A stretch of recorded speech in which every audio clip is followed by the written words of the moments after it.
and the creek don't rise.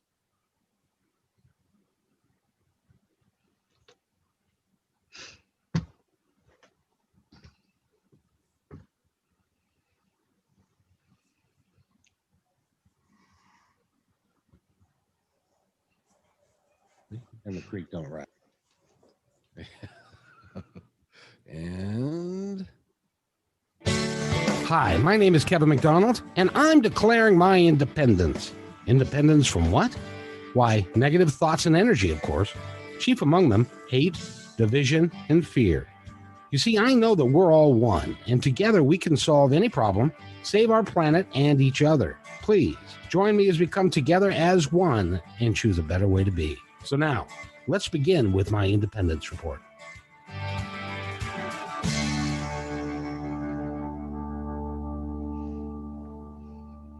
And welcome everybody to my Independence Report. It is Monday, the Monday before Christmas. Oh yeah. It is a beautiful day. Well, it's okay. It's rainy up here. How's it in California, young man? It's it's just cold. You know, like I've got 1, 2, 3, 4 layers on right now. A shirt, 2 sweaters, and my t-shirt. So can I ask what the temperature is though? I was gonna say. Oh. Let me see where. Oh, I have my phone. I'll tell you right now. Look it up on. I'll say, what's the weather here? Let's see, weather forecast. Because we were just talking before we got on about our weather, and I was saying that we actually have snow. You know, that in between rain and snow coming down where it goes flat on the windshield. And so we're down, like I'm at like 37, I think, 35, Wow, 36, wow. 37. Gosh, then I'm in tropical, I'm 56. 56 And degrees, you and I got got 3 4 layers layers on. on. I think as you get older, you can't stand the cold as much. Yes. You know, that's why everybody moves from Ohio to like Florida and to Arizona. You know, they said they just can't stand the cold anymore. So Yeah, but then they come back because they can't stand 115 degrees either. yeah, or the humidity if in Florida. Of course, it's humid too. Like say up in New York and to like Florida and to Arizona. So Yeah, Arizona's just really hot. Oh, Yeah. yes. Oh, yeah. So I haven't paid attention to what's going on in the rest of the country today as far as the weather and anything, but I know yesterday or something in some place they were expecting like 2 feet of snow or something.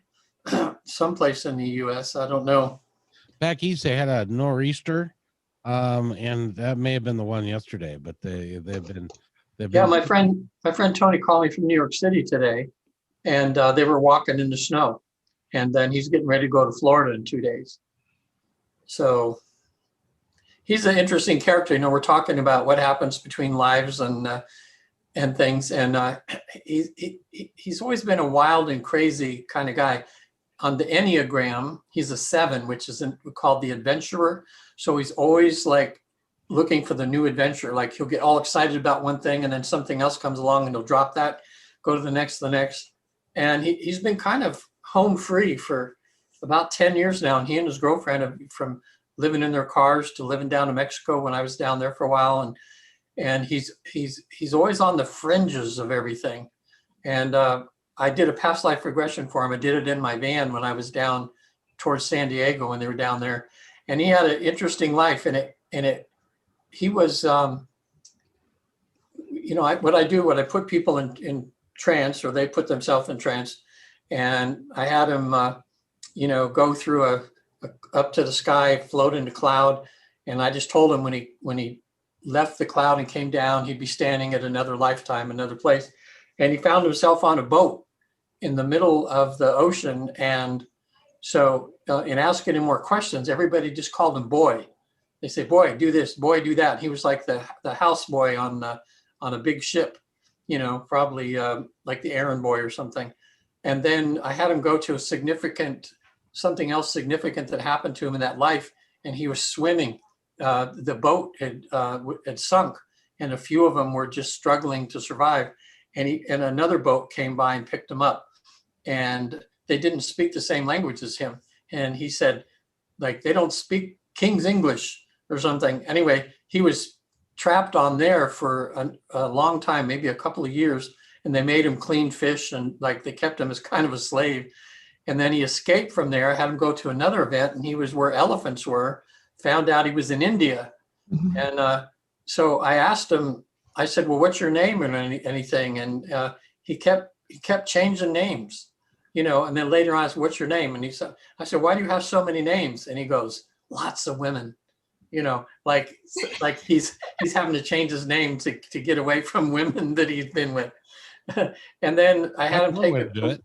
to the death scene where I said, and what you do in this process where I'll just say, okay, now what I want you to do is go to the last day of your life and tell me what's happening. He was with a guy that had a basket with a cobra in it. And what he did, he was trying to be smart to catch the cobra, and the cobra bit him and he died from the cobra. And and that's just like him now in this lifetime. I mean, he'll do that kind of thing. He just go, let's try this, and not really think first, you know. So I had him go to his funeral, and I remember the look on, he's in trance. So he grimaces. I go, what's going on? He goes, they just threw me in the river. They just threw my body in the river. They didn't bury it, you know? So, I can't wait to do a life between lives thing with him. Like, I keep telling him next time he comes to California, which whenever his adventure gets back here again, I want to do that because he's such an interesting character and he's had such a varied life. That, you know, he's been like, he's the one I talked about was kidnapped several times in Mexico, and they kidnapped him and his girlfriend. What the cartel did down there. I was living down there too, but I stayed away from cartel and everything. I just minded my own business. But he was always, you know, getting in with people, and then he hired a guy to be a translator for him to do some business down there. And then when he was doing the business, the guy holds a 357 Magnum at him, and the stuff that the Mexican shop owner that bought this stuff from him just stole the stuff from him, said you can't do anything about it.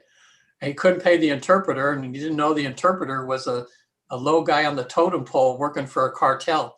So that guy tells the cartel, this guy hired me, didn't pay me. So then they kidnapped Tony and them. And for 2 weeks, every day, they said they were going to kill him. They have some pretty bad post-traumatic stress from that, both of them, because they go kind of nuts when we talk about it. But Yeah. anyway, finally one day, because Tony's a schmoozer, and he talked him out of, one day they had a bunch of prostitutes in there or something, and Tony sees some cards and he goes, let's play strip poker, you know, and and he's just doing all the stuff trying to be all colorful. And they finally opened the door one day and said, just get out of here. So they left. And then about 3 months later, those three guys, those cartel guys there, end up getting their heads cut off by a rival, not because of what they did to him, but just a rival cartel people. So those guys went bye-bye. But anyway, he's got stories, you know. So why do you suppose it is? This is for both of you guys. Why do you suppose? By the way, that's Regan Forston, and that is Natasha Venter.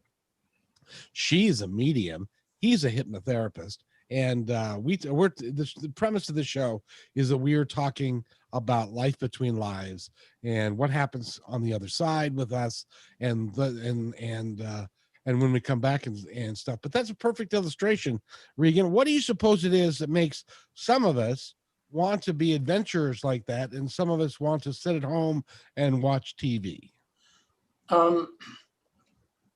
Well, people that have had multiple past lives, they kind of find out that a lot of times you're in one life, you'll be adventuresome and something, and the next life you're a wallflower. I remember the case of a person who came down and wanted to be a writer and explore and learn from being creative as a writer and everything. And he was born into a rich family, and so much happened in that family that he never could get any writing done because it was always this party and that party and travel and everything. So when he got to the other side and he picked out his new life, he says, I'm not letting that happen to me again, because I want to go down and I want to learn what I can about the world and my life through writing, you know, that expression. So he actually picked a life where he was going to be a woman, and at an early age, he was going to be crippled. and he could actually see what was going to happen. He's going to get run over by he's going to fall out of a carriage, like, and another carriage coming by was going to hit him and cripple him. So that's exactly what happened. He came into the life and fell out of a carriage, boom. And so he ended up, being in a kind of relatively poor family, but because of his injury, that forced him to be in one place, couldn't go anywhere. And he said it was a wonderful life because he got his mission done, which was to write, so no distractions, some people, and Natasha's probably seen this happen too with people that, everybody thinks you want to come back and you want to be rich and you want to be in a gorgeous body and everything like that. But some people purposely pick lives where they're, just plain or ugly or something, because there's so much karma that comes along with being rich and beautiful. It's not always fun and games, Well, Natasha, you have said that you have explored some of your past lives. Oh, yeah. And that you've been a man in a past life. Mm-hmm. I've also been a primal when I was in my primal years, like they're kind of coming up where they're kind of wondering if there was people who had wings and kind of a different form of a head and then, kind of the human legs. And I see myself as a human in primalness back then too. So, we're all kind of mixed up of different things. So what's it like being a man in a past life? Being a woman now, it's got to be a bit different, yes? Though, when you're there, you're who you are. Yeah. It's not like, and for me, but I think I have a different perspective on this a little bit too, because my dad and I were best friends when I was growing up. So for me and him, we just always talked about male, female, like it was just kind of like he was sometimes female, I was sometimes male. It wasn't like we were gender-ish even when I was younger, even though I was their daughter, you know what I mean? But in the sense of that when you're there, you're who you are. So you're not really attached to, well, in this lifetime, I'm a female, in this lifetime.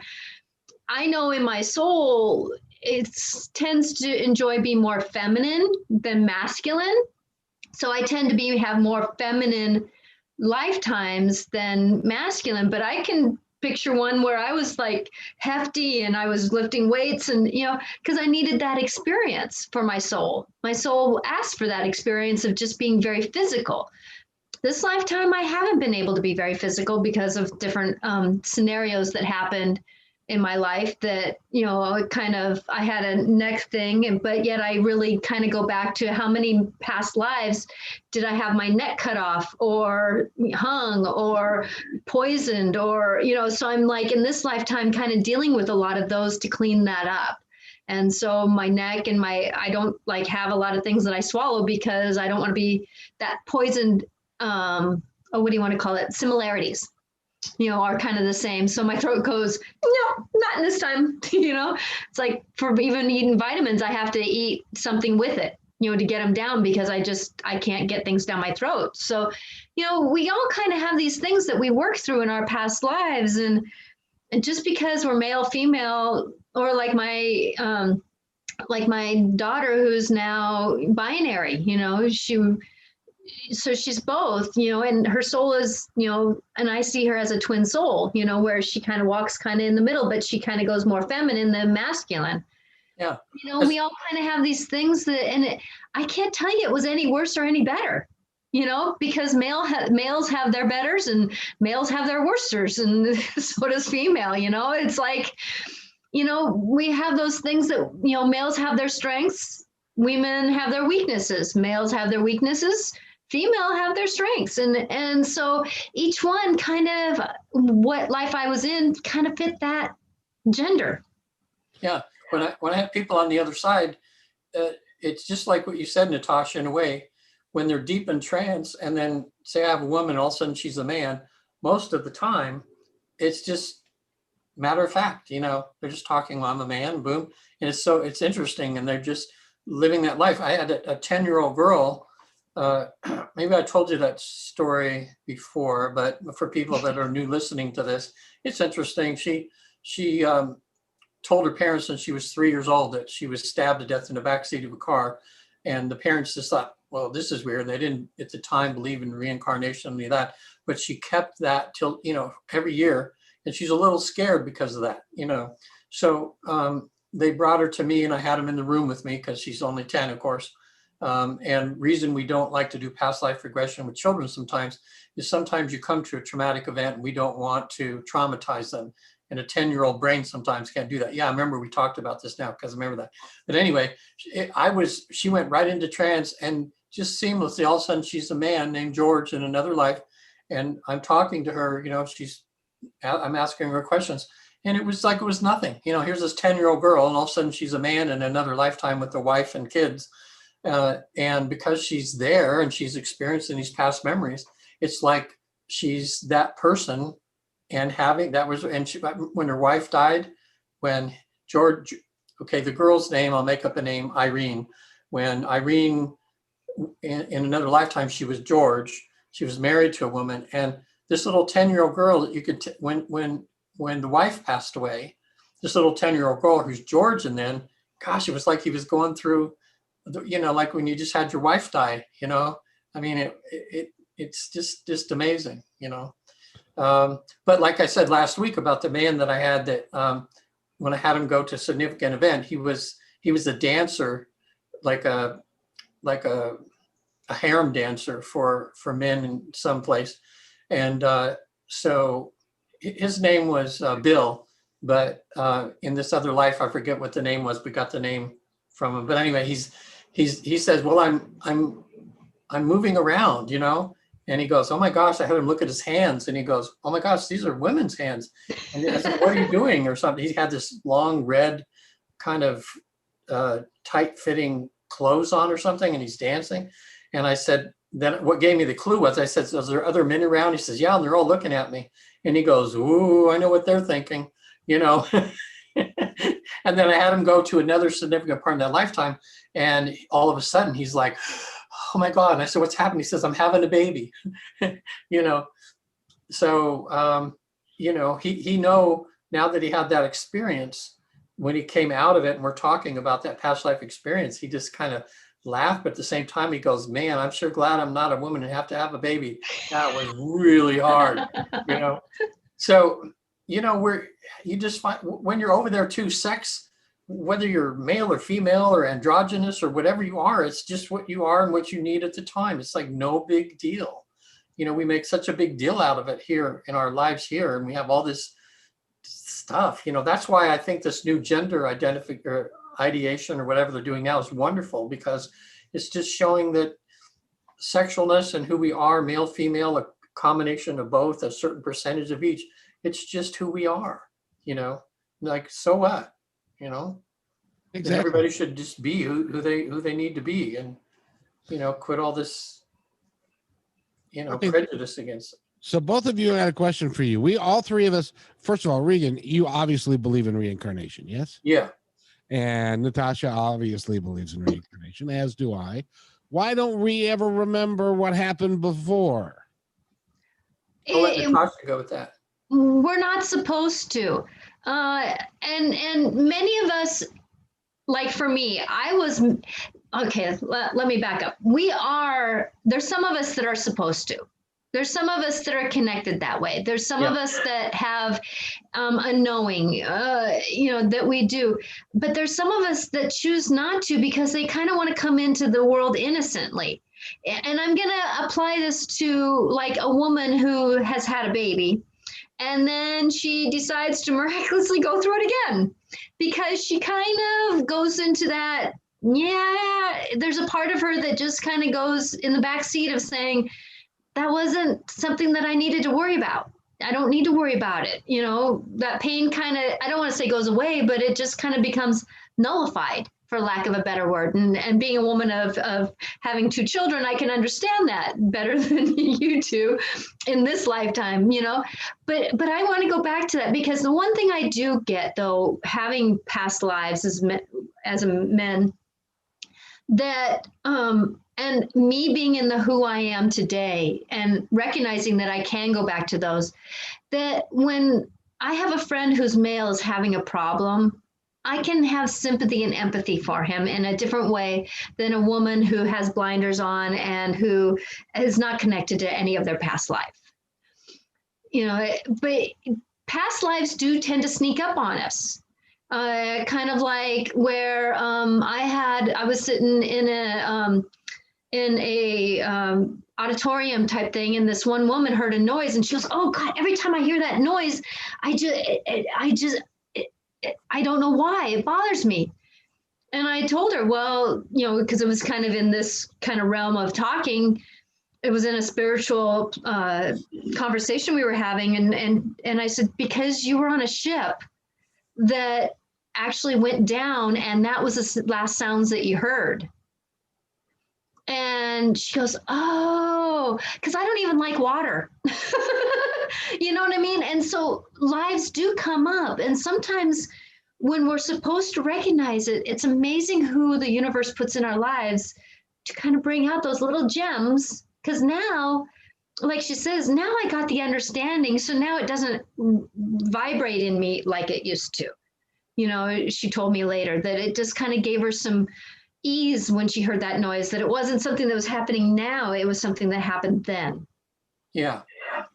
It's a magical thing. And that's one of the benefits of, for people listening out there, of having a past life regression, is if you do have something traumatic going on in your life, sometimes you know what happened, like, you know, if something in this, if you were, like, say, mugged or something, and now you've got this thing about, you know, going out your front door, but sometimes people have that feeling and nothing's even happened to them.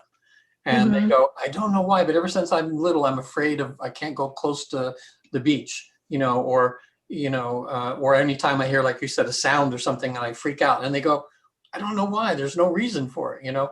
But when I have people go deep, then I suggest to the subconscious, I'll say, okay, now that you're deep, I'm going to count to 3, and I want you to take me back to when this all started. And actually, that's how this, years and years ago, one of the cases that's been written in books about how this research started happening into past lives is the psychologist was trying to find out why this man limped. He always limped, but there was nothing wrong with his leg. And he went to the doctor, they did x-rays, nothing. And so the doctor says, maybe it's psychosomatic. Maybe you should go and get hypnotized and see if something happened in childhood or something. So the psychiatrist had him go back and back and back and further on, he's younger and younger, researching his brain, and they couldn't find anything in this lifetime. So the psychologist says, well, just told the subconscious, just go back. When did this happen? And all of a sudden the man in the chair is moving around like, and he goes, what's happening? And he was having a bayonet fight with a soldier, and like a German soldier, and he got stabbed right in the leg right where he's limping all the time. And neither he nor the psychologist believed in past lives or anything, but the man says, oh my God, it was so real. You know, I mean, here I am fighting, and I was just like I was there, and all of a sudden I get hit right there. Well, that's what started the research, and it might have been Dr. Weiss, Brian Weiss, maybe. You know, he's probably the most known for doing past life regressions. It's one of his stories, or someone else that's famous like him. But anyway, a few months later, the man's not limping anymore. You know, so yeah, that's one of the benefits of past life regressions. You get some healing, or you can get a bigger viewpoint of, like, you know, why are you a certain way?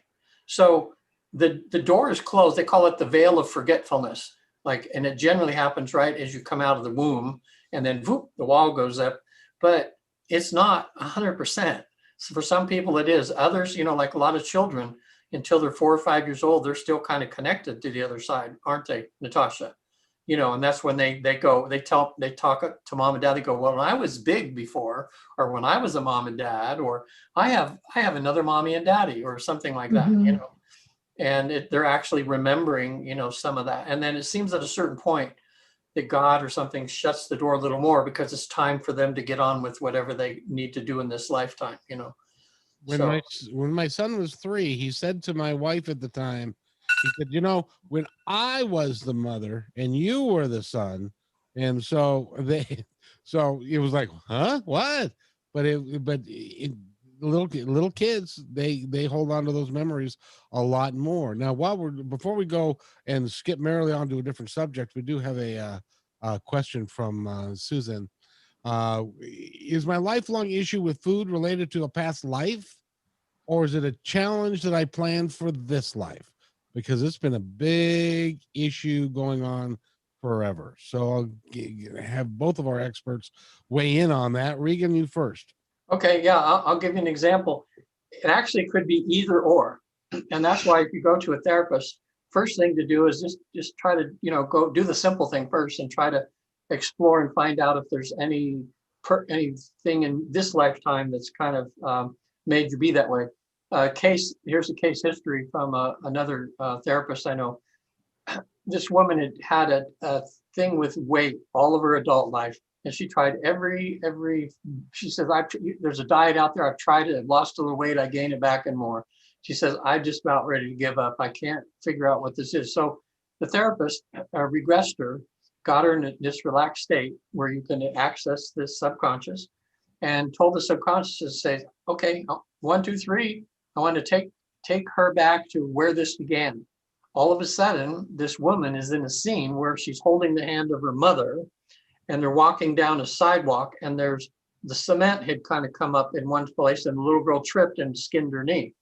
Well, as she's crying in pain from the knee there, her mother reached down, put a cookie in her mouth and said, this will make it feel better.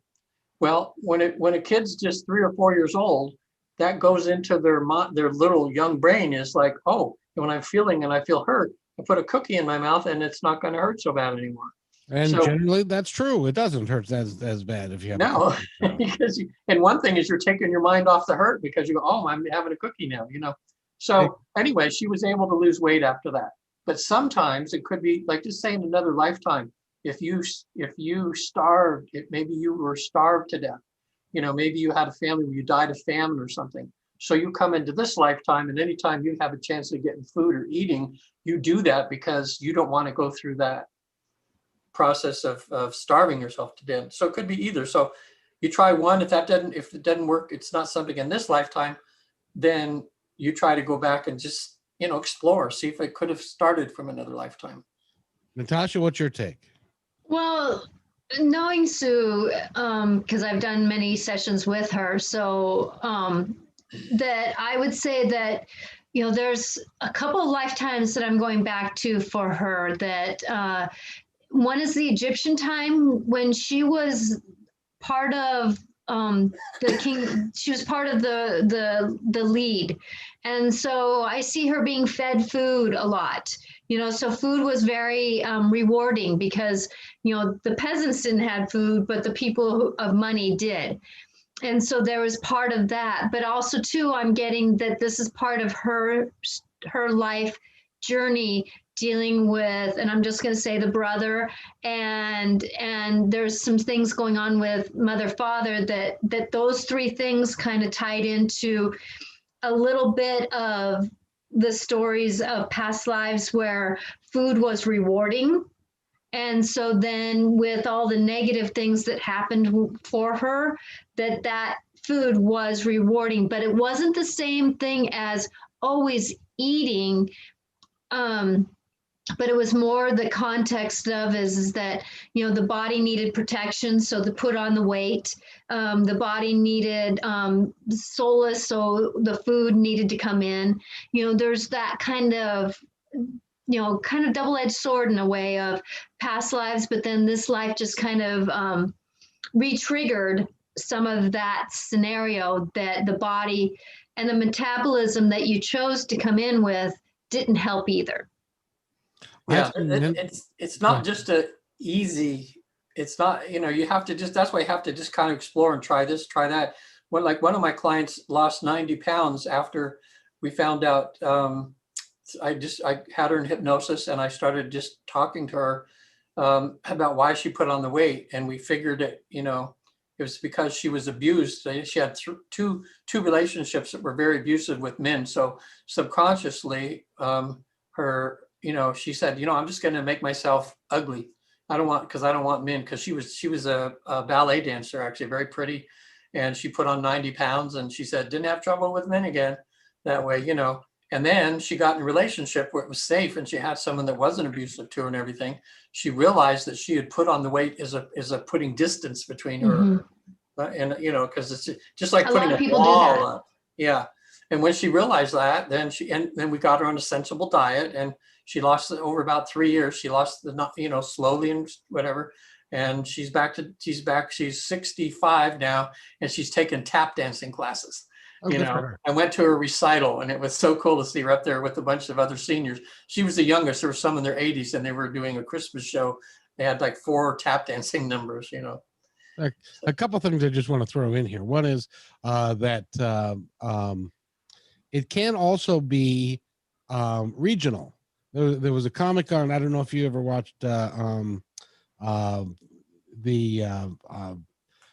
what's the name of the show? It's amateurs that you know, Simon Cowell's on it, and Howie Mandel and Star Search. No, it's America's Got Talent. Oh yeah, America's Got Talent. Oh yeah. And there was an African comedian, and English was his second language, and but he was standing up there and he was telling funny jokes and stuff. And one of them was, you know, in my country, if you are overweight, people look at you and say, "Where'd you get the food?" Because nobody, there's not enough food there. So if you feel like you don't have enough food, then that can be it. The other one I wanted to mention was, I've seen bunches of people that have the gastric bypass surgery lose a ton of weight and then gain it all back. They do. And that bothers me. Yeah, because it's not they haven't done the work.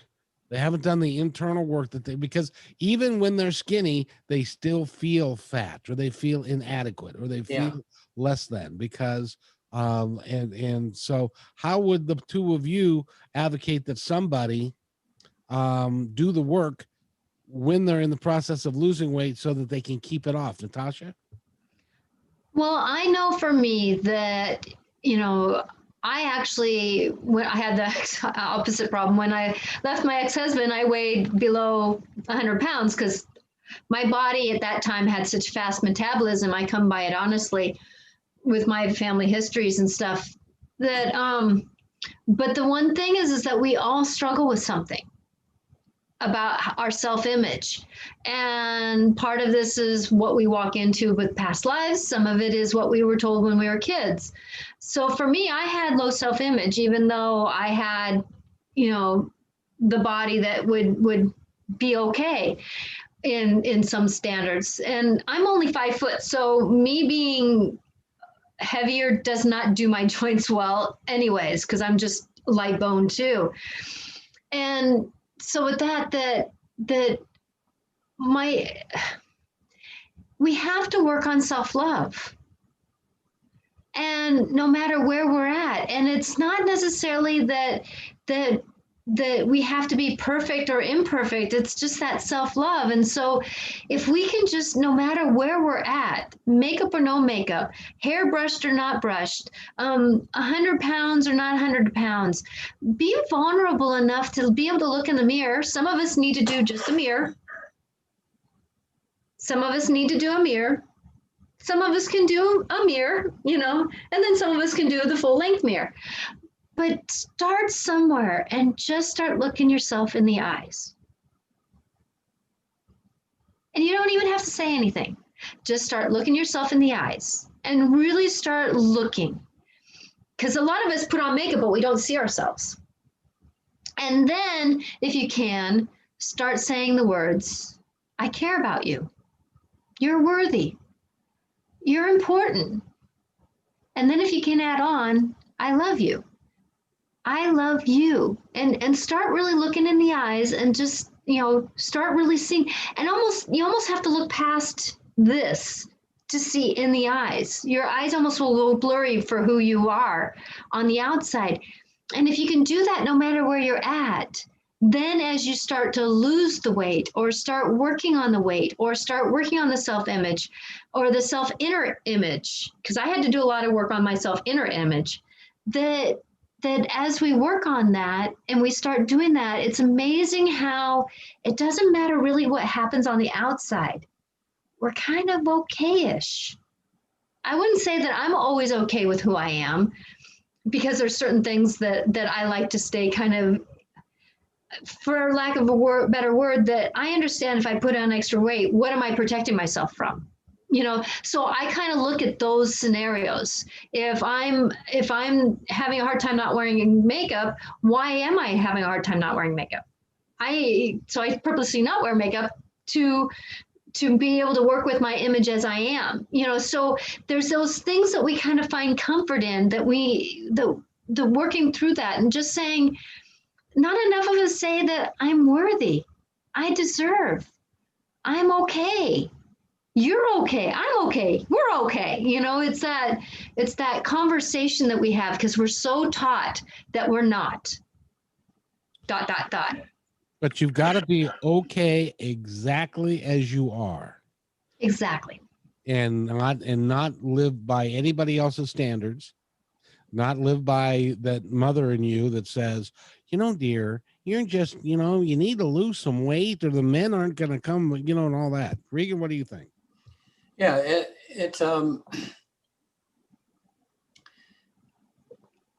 I think we talked about it before, and it's the same thing that Natasha was saying. So I'm going to reiterate her point a little bit. And that's a basic thing that I do with any of my clients, whether it's for spiritual stuff or whatever. It all comes down to self-love. And when we're spend a lot of our energy in that, like not liking ourselves, being loathing ourselves, and like, oh, I'm so horrible, blah blah blah blah. It's just so non-productive. And what I learned now, technically, about how the mind works, and that's one thing that was great about going to the hypnotherapy school for a couple of years, because they really knew how this all works in here, is your subconscious, in a way, doesn't know the difference between fiction and nonfiction, or reality and non-reality. It's kind of programmed.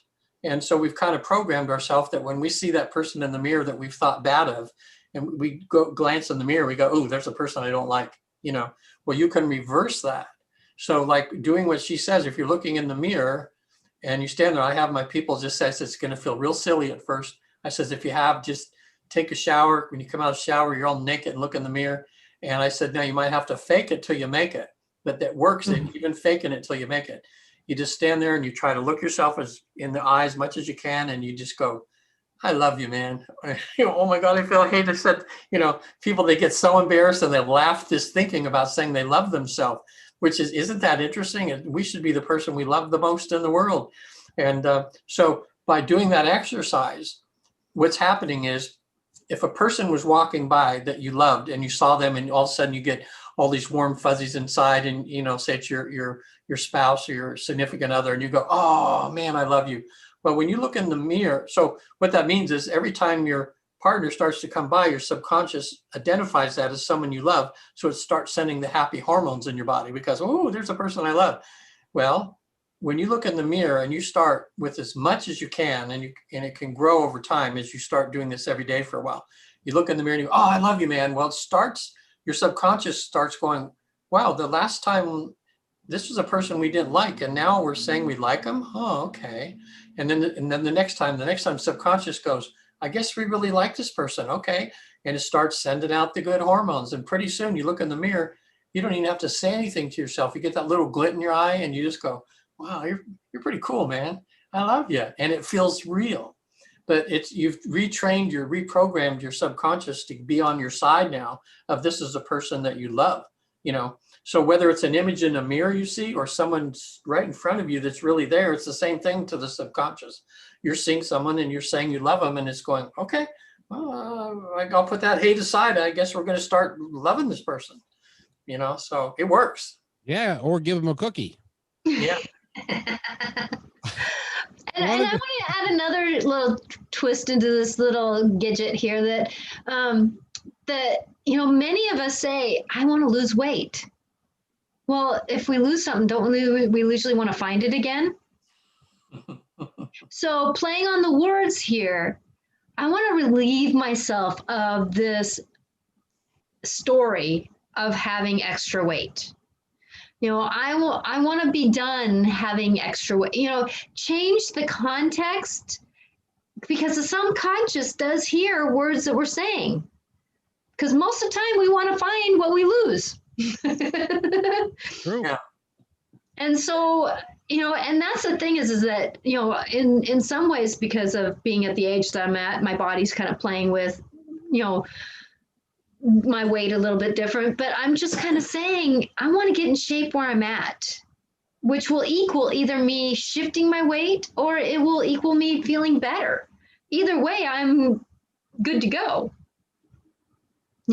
So it is that dance of being very careful of what we do say to ourselves. Yeah, and a lot of it too could be just the food that they're eating. I mean, we've been programmed in this society just do the fast food, and everything that's unhealthy. And sometimes it's as simple as that. But mindfulness, in other words, if you're going to make a change, you have to kind of, put everything out, make a list. Like I have some of my clients do, is make a list of everything that you eat down there. And when they really put it on a list and they look and they go, oh my God, this is really bad, but they've just been doing it because that's how they've been kind of programmed. Like sodas. Oh my gosh, some people, we grow up and we've been brainwashed that Coke and Pepsi and all that is just, that's what you do. You just drink lots and lots of it.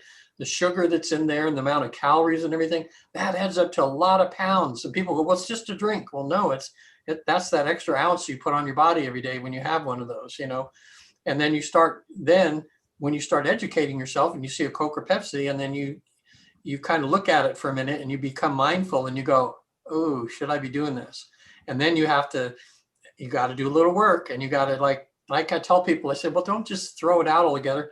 If you have 3 or 4 Cokes a day, just try having 2, spread them out, put a lot of ice in there and make it seem like you're drinking a lot more. So, trick yourself for a little while, kind of wean yourself off of a little bit. And that gives them power. Once they've gone down to 2 a day, they go, well, I'm still alive. I got through 2 and I feel good about myself. And then, so sometimes it's just simple as that. It's just, bad habits that they have. So I find most of the time it's a combination of things, a combination of what they were, their life experience. It's a combination of what the troubles were in their life, combination of just being brainwashed by society that these are good foods and they're not. So I guess and then the gene pool. Then we got to add in the gene pool. yeah. Sometimes it's that too, So. Well, I'm curious to know because according to my belief structure and Regan's as well, and I assume Natasha as well, because of the body that we chose on the other side, before we came down here, we chose the body for a specific reason, for specific purposes.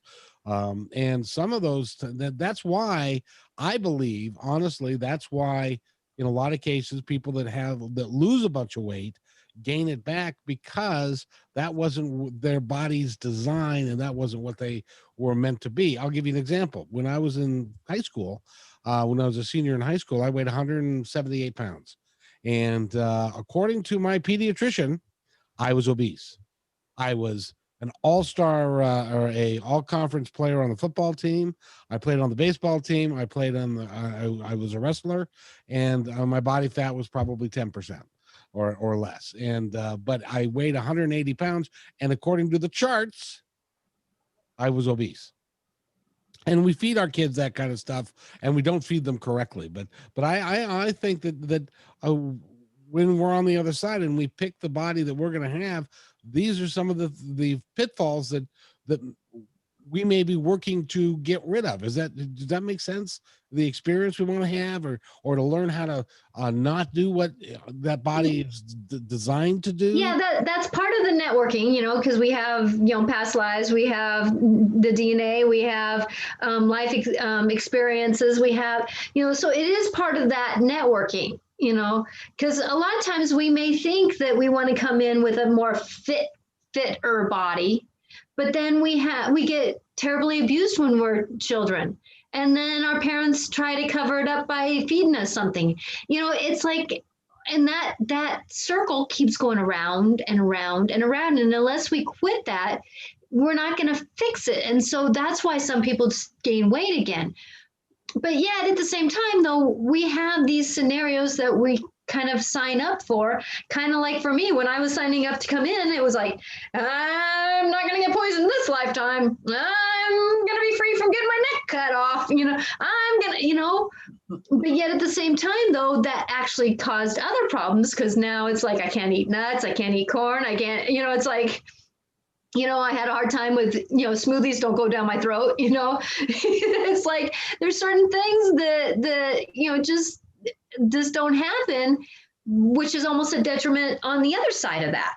So you can't swallow a smoothie? I think it doesn't go, it really doesn't go down. I gag every time. I think you need to hire a hypnotherapist.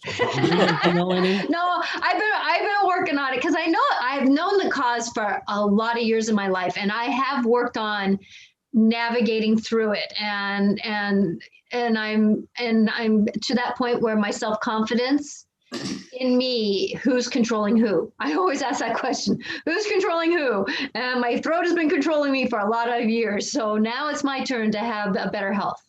So I'm working on it. I think what we're saying is, losing weight or whatever our problems are, it's complicated. It is complicated. And what we do, what Natasha and I do, is we just try to help you uncomplicate it. Like someone might come to me and I take a few strands of that complication away, and then they do some work themselves. And then they go to someone like Natasha that tells them something, and then they have a dream that gives them some insight. But I think, mindfulness, that's the only term I can think of right now, because people understand what that is. It's just, if you're going to have a happy life, you want to just, in other words, when you're eating, you want to know you're eating. When you're sleeping, you want to know you're sleeping. When you're feeling bad, you want to know you're feeling bad. Just instead of just being zombies and going through life, is it just the fact that you acknowledge to yourself what you're going through, and as you're going through it, is goes a long way to kind of help you to untangle everything.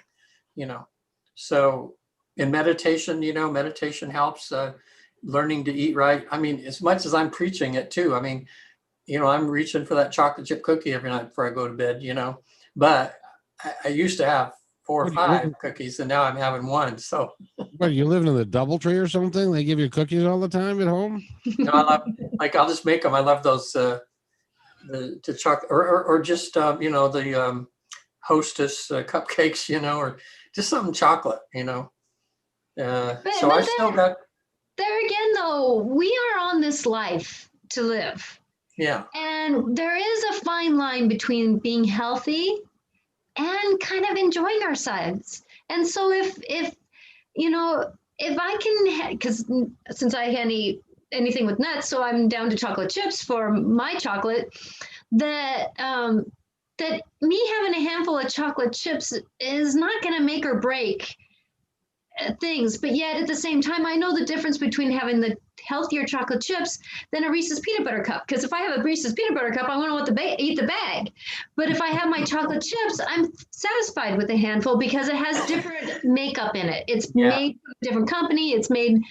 And so just making different choices sometimes can be that alteration. But because we're coming down on time here, I wanted to say, though, this being the solstice, happy solstice to everyone. Oh, yeah.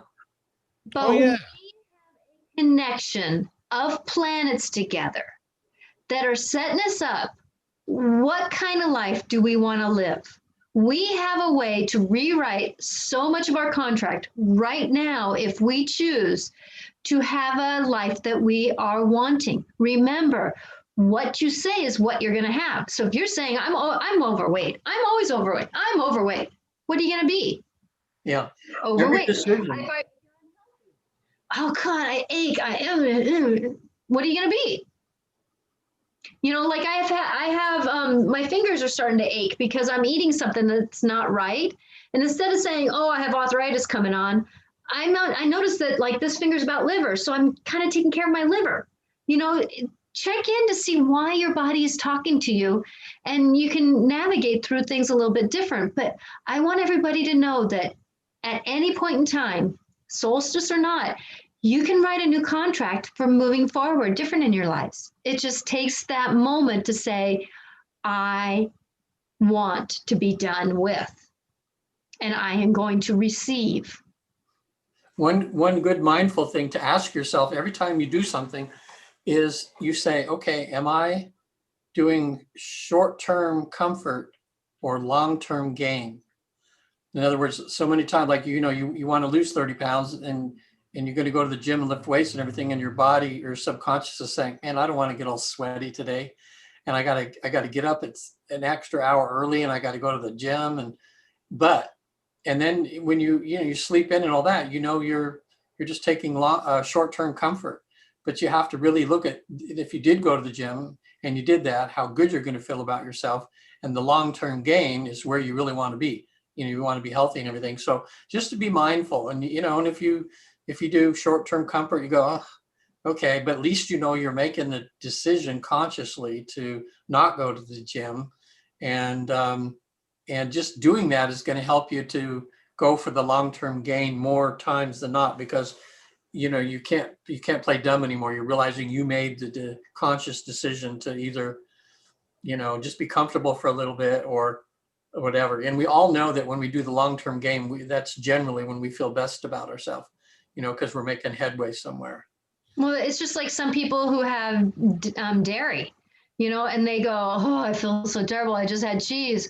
Well, I always think, well, how am I going to feel after this? Do I want to start it? No, but I've always had that knowing. If I don't want to end it, why should I start it? So I didn't start smoking because I didn't want to have to quit it. I just, yeah, that's easy for you to say. That you choose. That's easy for you to say, by the way. I know. I have, there again, I kind of came into this world with knowings, and I don't know why. I just know that I just came into this world with knowings. Well, ladies and gentlemen, we need to wrap this up, and this is going to be our last episode of the year. Yeah. Look at Natasha, her face just dropped because you're on the road next Monday, and so we've made the executive decision that we're going to take the next Sunday off, or next Monday off, and then our next show will be January 4th. Yeah, at 4:00, which is a Monday. So that'll take some pressure off of everybody, I think. And but let's talk about Regan first of all this time. How can somebody reach you, my friend? Okay, I have a website. It's called visittheafterlife.com. Visittheafterlife.com. There's a lot of great videos on there showing people going through the reincarnation, past life regression process. Lots of videos and information. There's a free ebook you can get there. It's called Reincarnation is Real, about all the latest research being done all over the country by a lot of places. I mean, we've basically proven reincarnation. We've had between the Newton Institute and the Cannon School, Dolores Cannon School, we've done over 100,000 people that have gone to past lives. So we know it's real. To us, we don't even question it anymore. And if you want to experience that, you can call me. The past life regressions actually could be done on Zoom. Now, to go beyond that to a life between lives is where you see yourself pass away and there's an angel or guide there, and we have them take you to heaven where you get to ask questions, go before a council, visit loved ones that have passed on, and it's easy to do. Almost anybody can do it. So get hold of me on my website. There's phone numbers on there. If you want to call me, you can. I'll even give you my number now. Someone might see this a year from now and call me, and as long as I'm still alive, I'll answer the phone. But it's 818-926-8401. And thanks for watching today. And tell other people about our show, because we just love talking about anything about what happens when you die in the afterlife and why we're here and the meaning of life and stuff. Absolutely. Natasha? Well, I'm a medium, personal awareness coach, and that when I work through things with you, my intention is always to have the less judgment I can, because obviously if I've done something in a past life or even in this life, why should I judge anyone?